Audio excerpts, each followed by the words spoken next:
While I was trying to decide how in 2 minutes you can introduce a man such as Lord Olivier, whose career started, I think, around age 20, playing Catherine in Taming of the Shrew, and who last month just completed doing King Lear.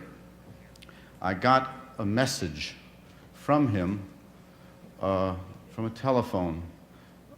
We hadn't been able to connect, and it was written on a piece of paper. Someone had written it down, and it simply said, "Please don't ham it up tomorrow night at the Golden Globes."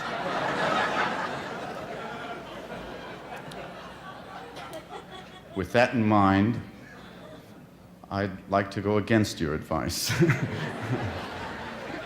About 6 years ago, when we were making Marathon Man, it was not a good time for Lordage, as I called him.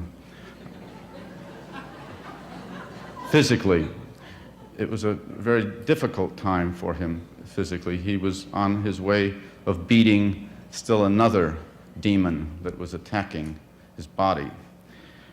But while we were making the film, I got to know certain aspects of him, I felt.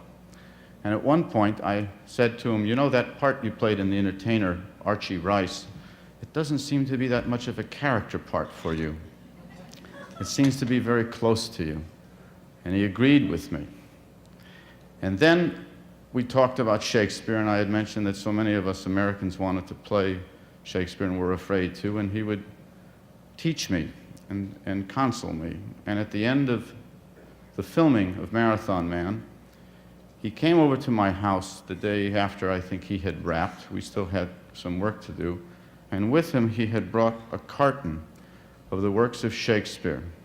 Not a fancy set, but I think it was a Temple edition, an edition that he liked very much. And he had written notations on many of the pages. And he said, "Hello, dear boy." And he sat down and put this leg that was 3 times the size it should have been up on a coffee table. And he said, "I'm just going to stay a few minutes."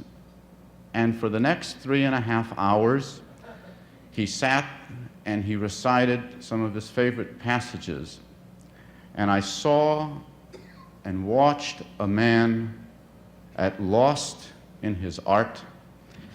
It is an image that will remain with me for the rest of my life. This award that he's getting this evening is for outstanding contributions in the entertainment field. He is the entertainer of our time. He is up there, just like the rest of us, trying to get a few laughs. He's just doing it with a little more talent, a little more tenacity, a little more audacity, a little more humanity, a little more intelligence, a little more courage.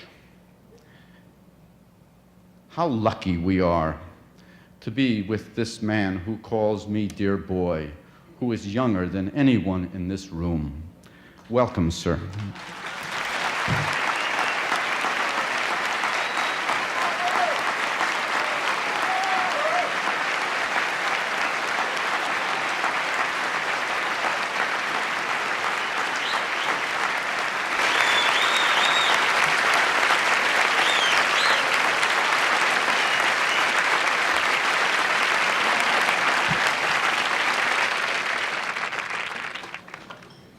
Dear Dustin, dear foreign correspondence people, ladies and gentlemen, colleagues and friends, it is a very remarkable situation which I find myself. Very remarkable indeed. A few more like this, and I shall sort of pass out, you know, with the strain on it. I was taking a little time off yesterday afternoon to see, not for the last time, only the first time of many times, a great picture and a very, very, very great actor indeed. The picture is called Tootsie.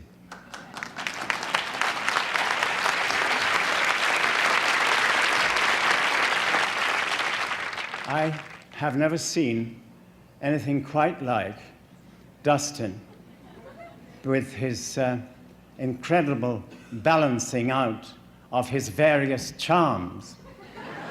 He, first of all, he's one of the most charming men there are. Then when he became a woman, he had quite a different sort of charm. He had a completely female charm. Now comes the trick of it. Somehow, within that, he managed to exude a male charm as well. I don't know how that's done. I've been in the business a long time, close on 60 years, I suppose, and I don't think I've ever seen such an extraordinary performance as his.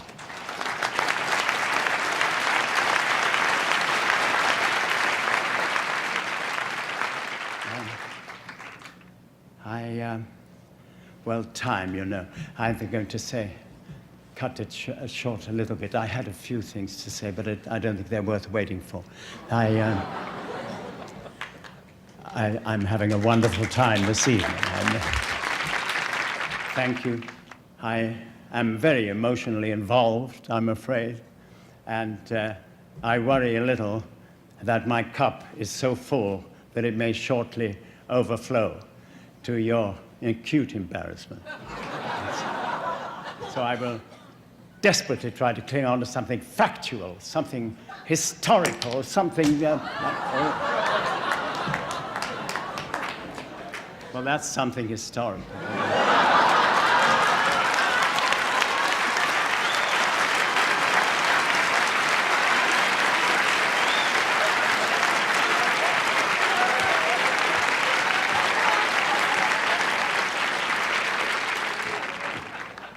In your history, from the beginning of this century and for several years beforehand, you had a wonderfully, marvelously great actor, Edwin Booth.